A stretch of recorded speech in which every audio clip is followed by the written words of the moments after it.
So, look, it was an amazing performance for all the reasons that we've discussed and have been discussed at length over the last 48 hours.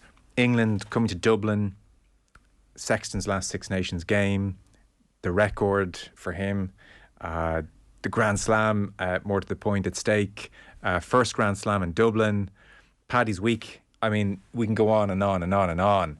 This is just a massive, massive few days. I mean, like, it's a weird thing to say.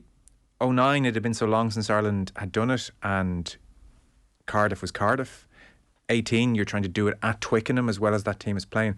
Like, there's such a sense of expectation, and that Ireland are going to do it around a Grand Slam. It is amazing. Like, this is as close as we'll ever come, I would think, in our rugby lifetimes to, you know, what time is the Grand Slam presentation at? Is the air? It's true. It's true. It would be a huge turn for the books. It would be, and that's the reality of where these two teams have gone over the course of the last year. You know, after the Eddie Jones tenure, we knew it wasn't going to be a quick fix for England, but it definitely hasn't materialised or moved forward like they would have hoped over the course of this Six Nations. So I'm sure there's some nervousness, not only within the general public or the RFU, but within their squad, that they haven't been able to connect as quickly as maybe Steve Borthwick had done previously in Leicester, and likewise with Kevin Sinfield. But a big pre-season together will make a huge difference to this England team. But as Borthwick said in the press during the week, you know, it feels like a big gulf between them and the top tier teams at the moment. And I'd have to say it's hard to disagree with that. Yeah. It does feel as though on lots of levels, on quality of personnel coming through, but then also a clarity around how you want to play the game. It does feel as though they're a number of rungs behind where we've managed to develop our game in the last 2 years. We're just at a better part of our cycle, thankfully, going into the World Cup. But it doesn't guarantee anything, but it does feel as though the consistency of how we're trying to play gives us a real comfort with you know, irrespective of the opposition that we're coming up against.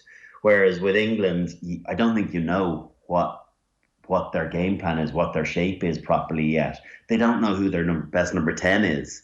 They're trying out different combinations in the centre. Henry Slade didn't have a great game at 13, and I'm a Henry Slade fan.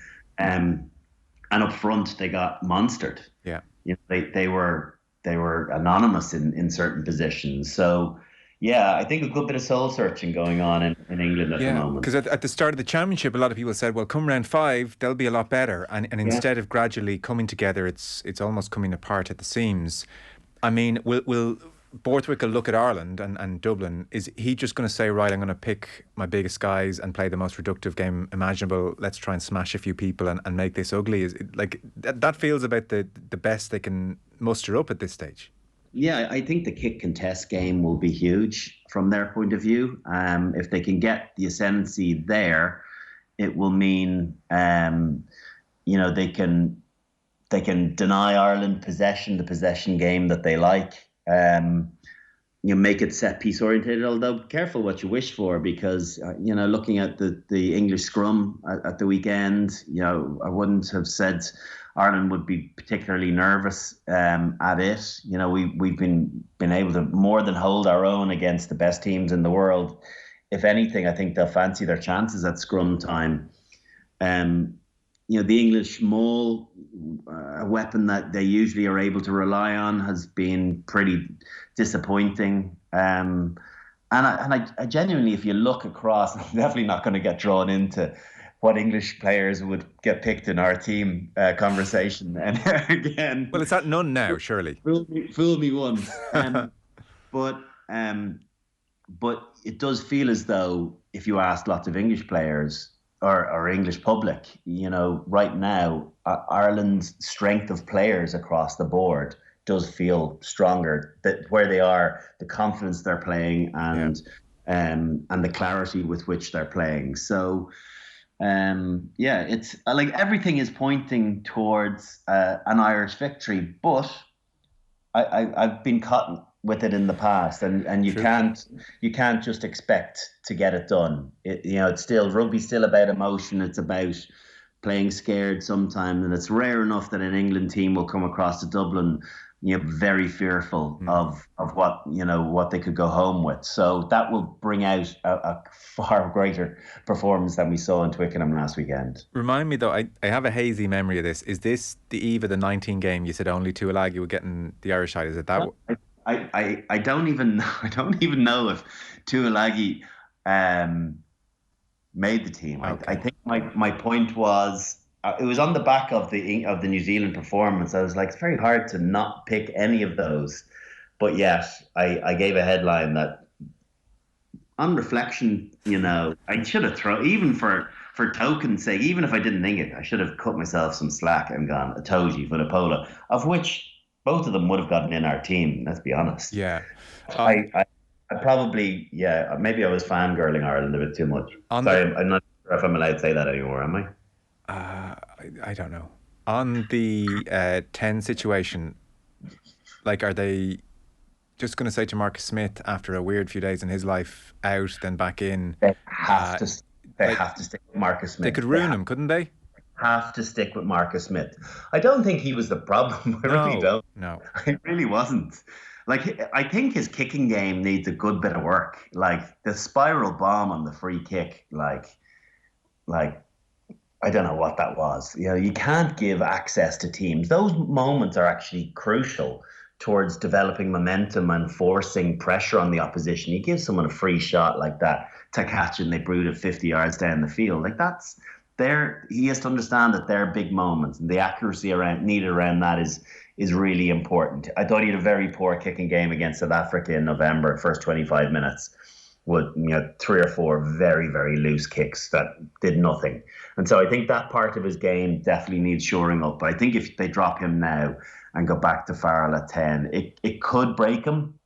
And I think it could potentially do damage to Borthwick in that uncertainty, that yo-yoing of 1 in, 1 out, 1 in, 1 out. Ultimately, he's probably waiting for George Ford to come back, who might be his answer. But I think it's a bit early from his Achilles injury to put him in. I think he's right to hold him back for now. But I would expect you might see a good bit of George Ford in the World Cup later in the year. Okay. Ringrose out injured, and we wish him well. Presumably Henshaw is at 13, and that allays any fears of a repeat of Rome? Yeah. And I think, with Robbie, he's accustomed in the 13 jersey, and he's one of those guys that you'd have no fear that has had a long layoff from a fitness point of view. I remember seeing him previously having had a long layoff, and his first game back with Leinster, he was close to player of the match. Oh yeah, that was against the Ospreys in the Heineken Cup. Yeah, he was outstanding, and I think he's just one of those guys. You wouldn't say that of everyone, but he's one of those guys that you wouldn't be anyway fearful coming in. His engine is one of his great traits, and so and not to say there won't be the odd bit of rustiness here and there, but his footballing understanding, particularly defensively, is very, very strong. I wouldn't anticipate that he'll try and make as many reads as Gary has done in this Six Nations, but he'll have a very clear picture as to what way he wants to defend with Bundy, and obviously that partnership from his Connacht days is all important. So yeah, I don't think you do lose something on the confidence of what Gary's doing and how he's defending on behalf of the team.